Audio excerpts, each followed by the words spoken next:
Hello mga mima ko!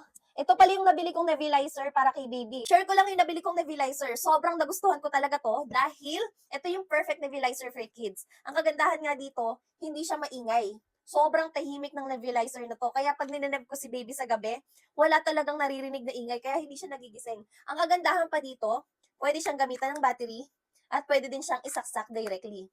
Type C to, pwede din to sa power bank.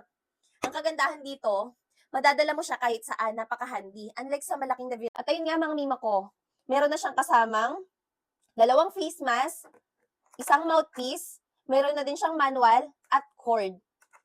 Paano siyang gamitin? Madali lang siyang gamitin. Ilalagay nyo lang dito yung gamot, i-open nyo, dito nyo ilalagay yung gamot, ito yung power on, at pipili kayo kung ano yung gusto nyo.